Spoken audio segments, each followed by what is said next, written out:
Bom, gente, boa noite, primeiramente. A gente vai estar apresentando aqui o nosso trabalho sobre dengue. Os componentes do nosso grupo são a Beatriz, Flávia, Gabriela, Luzelane, eu, Matheus e a Vanilza, a nossa docente, a nossa queridíssima professora, que vai estar aí se despedindo hoje da gente, pelo menos por esse período, a Letícia Schirmer, tá bom? Então, a gente vai estar dando início aí. Fiquem com a imagem do mosquito e logo após a explicação, começando pelo histórico da doença.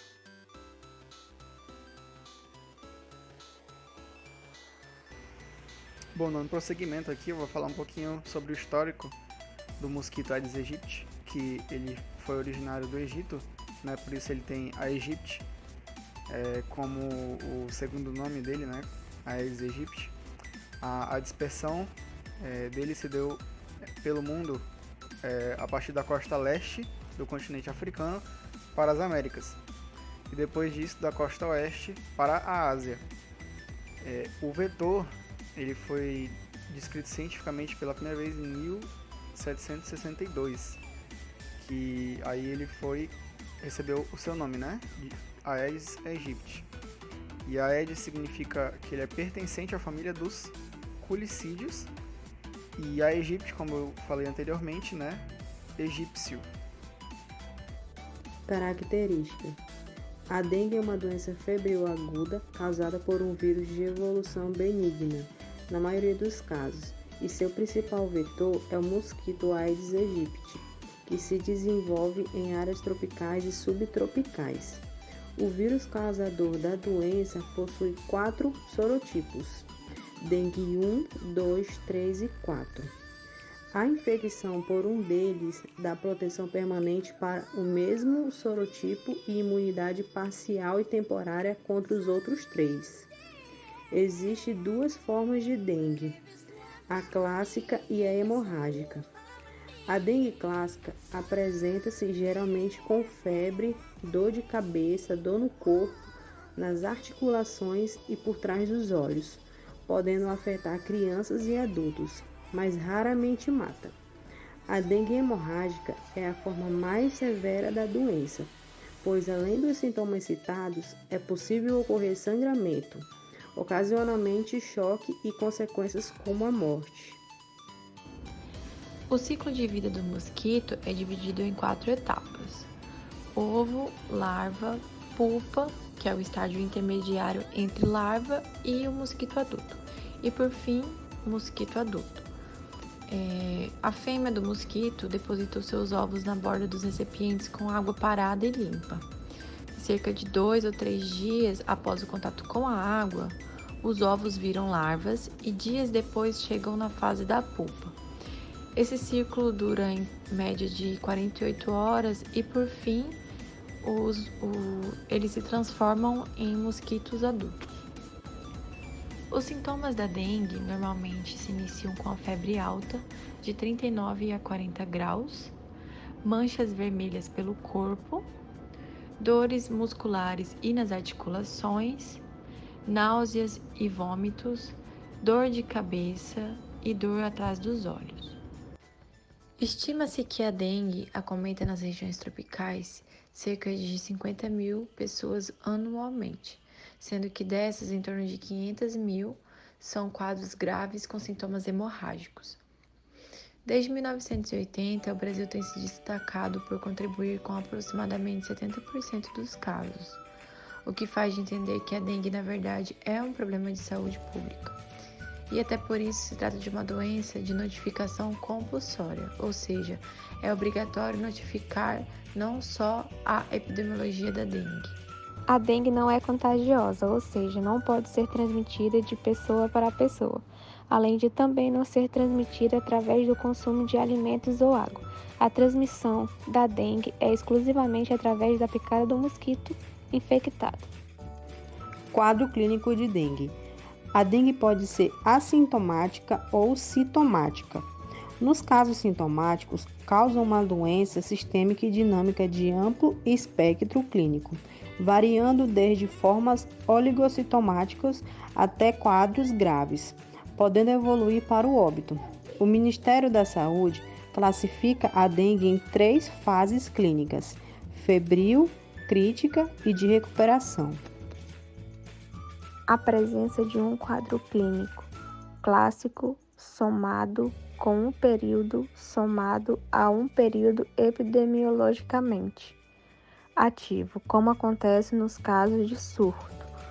Por exemplo, dispensa qualquer outra investigação para a doença, mas fora isso, o método de escolha para fazer o diagnóstico da dengue depende do tempo de início da doença. Tratamento da dengue, baseado na anamnese histórica e clínica, deve-se classificar o paciente em 3 categorias. Categoria A é o paciente de dengue sem sinais de alarme ou condições especiais. Na categoria B, paciente com suspeita de dengue sem sinais de alarme, mas com condições especiais. Na categoria C, paciente com diagnóstico de dengue e com sinais de alarme. Na categoria D, paciente com diagnóstico de dengue mais grave, apresentando choque hemorrágico ou difusões orgânicas. Na categoria A, solicita exames diagnósticos e prescreve dipirona ou paracetamol. O acompanhamento desse paciente deve ser feito em ambulatório. No entanto, é fundamental que o paciente seja orientado a fazer repouso e a se hidratar bastante. Já na categoria B, é aquele que, apesar dos pacientes estarem bem, eles possuem algumas condições de base que podem piorar com o quadro de dengue, como é o caso da doença cardiovascular, por exemplo. Dessa forma, a gente prefere manter o acompanhamento em leito de observação. Categoria C.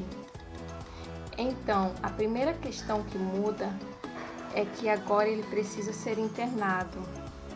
Ele vai receber reposições volêmicas imediatas, 10 ml de soro fisiológico na 1 hora, além de receber aquele medicamento para controle de sintomas. Além disso, esse paciente também precisa ser submetido a todos os exames diagnósticos. É mais um pouco. Se houver melhora do quadro, vamos adaptar a hidratação para 25 ml de 6 em 6 horas e continuar melhorando. E se continuar melhorando, a próxima etapa é novamente 25 ml, só que de 8 em 8 horas. Categoria D. Na categoria D, recebe reposição volêmica imediata 20 ml de solução saliva por via paramental em até 20 minutos.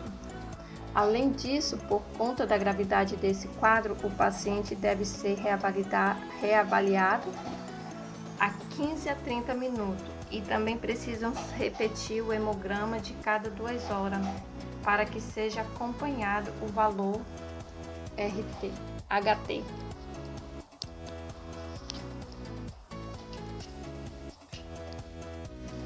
Em razão da complexibilidade das infecções provocadas pelo 4 sorotipos de vírus de dengue, o desenvolvimento de uma vacina segura e eficaz para o uso da população ainda deve superar muitos obstáculos e esclarecer muitas das incertezas que se colocam em razões a lacunas no conhecimento científico sobre a epidemiologia e fisiopatogênia dessas infecções.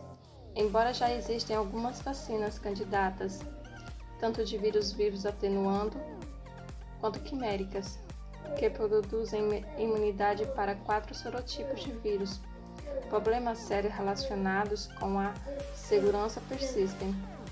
Assim, entre outras questões, existem dúvidas sobre o risco que ocorre em formas graves da doença, em consequência da aplicação da vacina no indivíduo que já possui anticorpos para um ou mais sorotipos, ou que venha no futuro ser exposto à infecção pelo vírus selvagem. controle. Para alcançar a sustentabilidade definitiva das ações de controle, é imprescindível a criação de um grupo executivo intersetorial que deverá contar com o desenvolvimento dos setores de planejamento de abastecimento de água e de coleta de resíduos sólidos, que darão suporte ao controle de dengue, promovido pelo setor de saúde. É necessário buscar articulação sistemática de vigilância epidemiológica e entomológica, com atenção básica integrada às suas atividades de maneiras potencializar o trabalho e evitar a duplicidade das ações, considerando especialmente o trabalho desenvolvido pelos agentes comunitários de saúde e pelos agentes de controle de epidemias. Como prevenir a dengue? A melhor forma de prevenção da dengue é evitar a proliferação do mosquito Aedes aegypti, eliminando água armazenada que pode se tornar possíveis criadouros, como em vasos de plantas, galões de água, pneus, garrafas plásticas, piscinas sem uso e sem manutenção e até mesmo em recipientes pequenos, como tampas de garrafas.